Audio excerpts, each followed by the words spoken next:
viewers, welcome back to my kitchen. Today I'm going to share an instant Uthappam recipe which you can also pack for your kids' lunchbox. Also you can have it for your breakfast. Let's get into the preparation.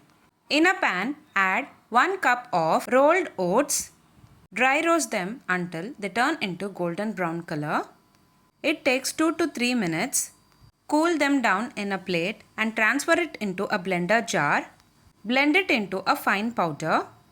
Now our instant Uthappam powder is ready. You can also store this powder for 15 to 20 days. Now in a bowl, add the prepared oats powder. Add quarter cup of grated carrot. Quarter cup of small onions. Later add beans sliced finely. Today I am preparing for a quantity of 2 members. You can increase or decrease the quantities based on your requirements. Into the mixture, add handful of coriander leaves and quarter cup of curd. For 1 cup of oats, add quarter cup of curd.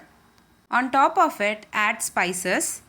Add half spoon of garam masala, half spoon of pepper powder, half spoon of red chili powder, half spoon of salt, and give a nice mix.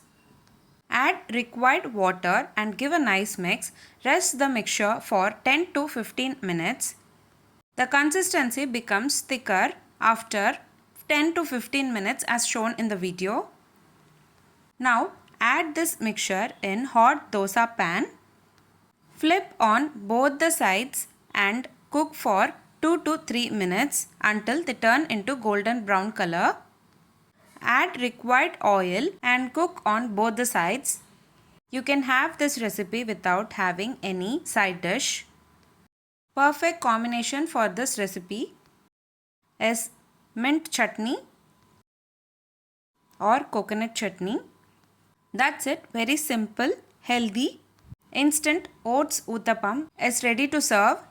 You can have it for your breakfast and also pack it for your kids' lunchbox. If you like this video, please give a like and share to your friends. Also don't forget to subscribe to my channel to get to know many interesting recipes. I have shared many interesting recipes in this channel. I will provide all the recipe links series wise in the description box below. Please do check on the same. Let me meet you again in my upcoming interesting recipe. Thanks for watching.